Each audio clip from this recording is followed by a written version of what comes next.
दिल्ली विधानसभा चुनाव की तारीखों का ऐलान हो चुका है। मंगलवार को चुनाव आयोग ने प्रेस कॉन्फ्रेंस कर दी और चुनाव आयुक्त राजीव कुमार ने बता दिया कि सभी 70 सीटों पर दिल्ली की सिर्फ एक चरण में वोटिंग होगी। 5 फरवरी मतदान का दिन और काउंटिंग की जो डेट है वो 8 फरवरी है। इसी के साथ 8 फरवरी को यह तय हो जाएगा कि दिल्ली में किसकी सरकार बनने जा रही है। दिल्ली में अगर देखिए तो इस बार मुख्य मुकाबला यही 3 बड़े दल जो कि नजर आते हैं। मुख्य मुकाबले में आम आदमी पार्टी, बीजेपी और पिछले चुनाव में एक भी सीट नहीं जीतने वाली कांग्रेस।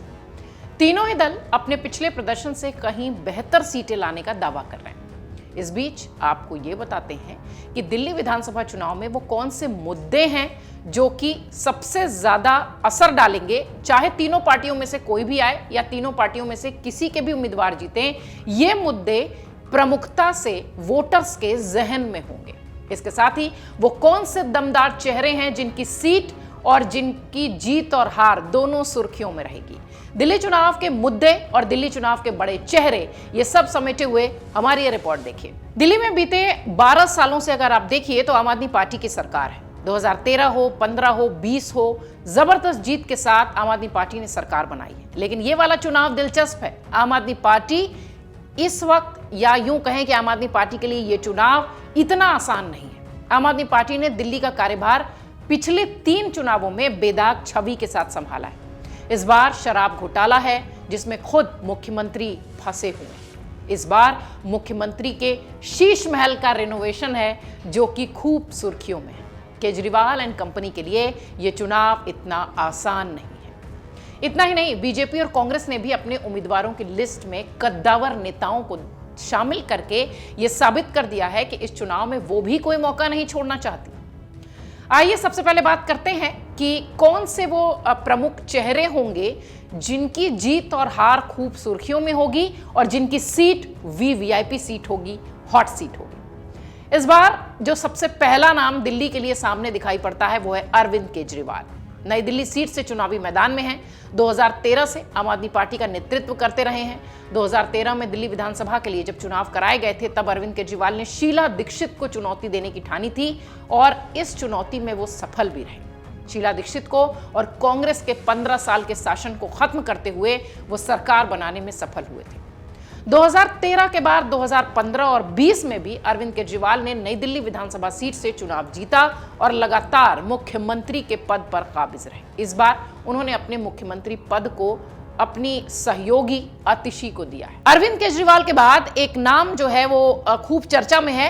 क्यों? क्योंकि वो अरविंद केजरीवाल के बरक्स हैं, यानी उनके सामने खड़े हैं। और दूसरा सबसे बड़ा कि वो शीला दीक्षित के बेटे हैं। हम बात कर रहे हैं नई दिल्ली से ही कांग्रेस के प्रत्याशी और पूर्व सांसद शीला दीक्षित के बेटे संदीप दीक्षित की। वो चुनावी मैदान में है। उनकी सीट भी बहुत प्रमुख रूप से चर्चा में है और खुद संदीप भी चर्चा में है। पार्टी को भरोसा है कि संदीप यहां से अरविंद केजरीवाल को कड़ी टक्कर देंगे। उनकी ताकत का अंदाजा इसी बात से लगाइए कि 2004 और 2009 में पार्टी के टिकट पर वो लोकसभा सांसद रहे थे। 14 में मोदी लहर के लिए उन्हें अपनी सीट गंवानी पड़ी थी। बाद में पार्टी ने उन्हें संगठन में ही जिम्मेदारी सौंप दी।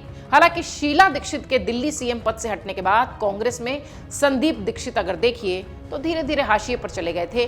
फिलहाल संदीप दीक्षित की सीट का क्या होगा, संदीप दीक्षित के राजनीतिक भविष्य का क्या होगा, दिल्ली चुनाव में उस पर खूब चर्चा होगी। तीसरा नाम है प्रवेश वर्मा का। बीजेपी ने अपनी पहली सूची में प्रवेश वर्मा को नई दिल्ली विधानसभा सीट से उम्मीदवार बनाने का ऐलान किया है। उनके नाम की घोषणा बीजेपी के लिए बड़ा कदम भी है। ये इस बात से भी आप समझ सकते हैं कि यहां से उनके लड़ने की चर्चा पिछले कई महीनों से चल रही थी। इस सीट से पूर्व प्रदेश बीजेपी अध्यक्ष आदेश गुप्ता, ओबीसी मोर्चा के अध्यक्ष सुनील यादव और आम आदमी पार्टी से बीजेपी में शामिल हुए विनोद बिन्नी दावेदारी ठोक रहे थे। लेकिन प्रवेश वर्मा ने दिल्ली में पहली बार 2013 में विधानसभा चुनाव लड़ा था और इस सीट पर उन्हें ही प्रत्याशी बनाया गया। 2013 में वो महरौली सीट से खड़े थे और उन्होंने योगानंद शास्त्री को हराया था जो कि दिल्ली विधानसभा से स्पीकर भी रह चुके हैं। प्रवेश वर्मा के बाद आतिशी खुद, जो इस वक्त मुख्यमंत्री भी हैं, आतिशी मारलेना, बड़ा चेहरा जिनकी हार और जीत चर्चा का विषय बनेगी। इस बार के विधानसभा चुनाव में कालकाजी सीट पर हॉट सीट के तौर पर अगर देखते हुए अगर इसको समझें तो मुख्यमंत्री आतिशी यहां से विधायक हैं और यहीं से वो चुनाव लड़ रही हैं। आप इस बात का अंदाजा लगाइए कि आम आदमी पार्टी के मुखिया अरविंद केजरीवाल ने पहले ही ऐलान कर दिया था कि उनकी और आतिशी की कालकाजी सीट में कोई बदलाव नहीं होगा। उनकी यानी नई दिल्ली सीट और आतिशी की यानी कालकाजी सीट। 2020 में कालकाजी विधानसभा सीट से आतिशी चुनाव जीती थी। तकरीबन 55,000 के आसपास उन्हें वोट मिले थे। आतिशी को सितंबर में ही केजरीवाल ने मुख्यमंत्री पद सौंपा है, 2024 के सितंबर में। इसी के साथ वो दिल्ली की तीसरी महिला सीएम बनी है। आम आदमी पार्टी अपने 8 साल के कार्यकाल में जिन उपलब्धियों को सबसे ज्यादा बार गिनाती रही है, उनमें शिक्षा का क्षेत्र सबसे ऊपर है और इसका श्रेय भी आतिशी को जाता है। आतिशी का राजनीतिक भविष्य अब इस चुनाव के बाद क्या होगा, वो खूब सुर्खियों में होगा। एक और नाम जिनके चेहरे पर कांग्रेस ने दाव लगाया है और आतिशी के खिलाफ इन्हें चुनावी मैदान में उतारा है, वो है अलका लांबा। मुखर नेता, कद्दावर नेता कांग्रेस की, मुख्यमंत्री आतिशी के खिलाफ वरिष्ठ नेता हैं अलका लांबा, जिन्हें कालकाजी से चुनावी मैदान में कांग्रेस ने उतार दिया है। साल 2013 में कांग्रेस छोड़कर वो आम आदमी पार्टी में शामिल हुई थी। 15 में चांदनी चौक से विधायक बनी, लेकिन 2019 में उन्होंने फिर से कांग्रेस का दामन थाम लिया, आम आदमी पार्टी छोड़ दी।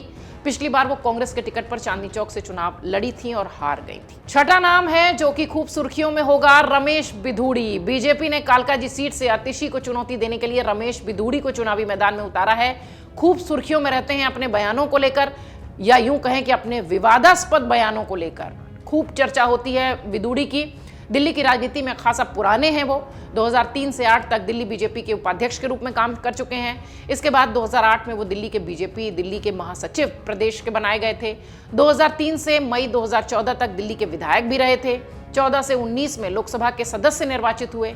विधूड़ी शहरी विकास संबंधी स्थायी समिति और पिछड़े वर्गों के कल्याण संबंधी तमाम समितियों के सदस्य भी रहे। अगला नाम है मनीष सिसोदिया का। दिल्ली के पूर्व उप मुख्यमंत्री मनीष सिसोदिया पड़पड़गंज सीट छोड़ चुके हैं, जंगपुरा सीट से चुनावी मैदान में है ये सीट और खुद मनीष सिसोदिया चर्चा में है। जंगपुरा सीट आम आदमी पार्टी का गढ़ कही जाती है। कभी कांग्रेस का गढ़ रही इस सीट पर 2013 से लगातार आम आदमी पार्टी ने अपना कब्जा किया है। प्रवीण कुमार मौजूदा समय के यहां से विधायक हैं, आम आदमी पार्टी के हैं। इस बार यह सीट मनीष सिसोदिया को दी गई है। देखना यह है कि क्या मनीष सिसोदिया का भविष्य होगा। तो ये वो चेहरे हैं जो कि इस बार खूब चर्चा में होंगे और इनकी हार और जीत सुर्खियों में होगी। और सबसे बड़ी बात कि इन पर दांव लगाकर पार्टियों ने इन पर जो भरोसा जताया है उसमें वो कितने कामयाब होंगी, इस पर भी सबकी निगाहें होंगी। आगे बढ़ते हैं, बात करते हैं दिल्ली चुनाव के मुद्दों की। जैसा कि शुरुआत में हमने कहा था कि कुछ चेहरे और कुछ मुद्दे इस बार दिल्ली चुनाव को खूब प्रभावित करेंगे। चेहरों की चर्चा तो हो गई, अब बात करते हैं मुद्दों की। दिल्ली चुनाव में इस बार जो सबसे बड़ा मुद्दा होगा वो होगा मनी लॉन्ड्रिंग शराब घोटाला केस, जिसमें कि आम आदमी पार्टी की चुनौतियां खूब ज्यादा हैं। दिल्ली में विधानसभा चुनाव में आम आदमी पार्टी के लिए सबसे बड़ी चुनौती है उसके ऊपर लगे भ्रष्टाचार के आरोप, जिसके चलते खुद 3 से 4 सालों में अरविंद केजरीवाल, मनीष सिसोदिया, संजय सिंह, सत्येंद्र जैन, पहली पंक्ति के तमाम नेता जेल जा चुके हैं।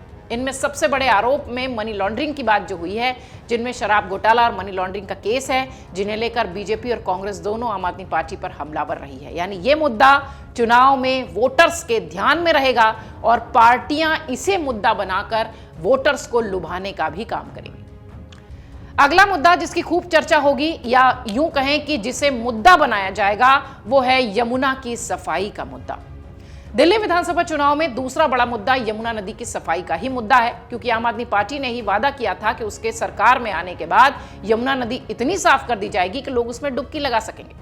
हालांकि पिछले 12 सालों में पवित्र नदी में प्रदूषण पहले से बदतर हो चुका है। बताया यह भी गया कि आम आदमी पार्टी ने इसे लेकर बड़ी धनराशि भी खर्च की है, लेकिन खासा कोशिशों के बावजूद कोई असर नहीं दिखा। इसके उलट दिल्ली के उपराज्यपाल वी के सक्सेना और दिल्ली हाईकोर्ट तक आम आदमी पार्टी सरकार की जो है वो किरकिरी हो चुकी है। उसे जिम्मेदार अधिकारियों पर कार्रवाई की बात कही गई है। इस पर विपक्ष ने आम आदमी पार्टी को घेरते हुए यह भी कहा था कि दिल्ली सरकार को यमुना की सफाई के लिए हजारों करोड़ रुपए की आर्थिक सहायता दी गई है, लेकिन अरविंद केजरीवाल सरकार ने यह पैसा अपने झूठे प्रचार पर खर्च किया। आरोप लगाया गया कि आम आदमी पार्टी के भ्रष्ट शासन के कारण दिल्ली से पैदा होने वाले गंदे जल और एसटीपी में वो साफ नहीं होते, वो सीधे यमुना में डाल दिए जाते हैं, जिसकी दिक्कत दिल्ली वालों को भुगतनी पड़ती है। ये सारे आरोप प्रत्यारोप पिछले कई समय से दिखाई पड़ रहे थे, लेकिन यमुना सफाई का मुद्दा इस बार दिल्ली चुनाव का मुद्दा है। अगला मुद्दा जो कि दिल्ली में खूब चर्चा में भी है और वोटर्स के जहन में भी ये मुद्दा होगा, क्योंकि सभी इसकी चर्चा कर रहे हैं। मुद्दा है शीश महल का मुद्दा।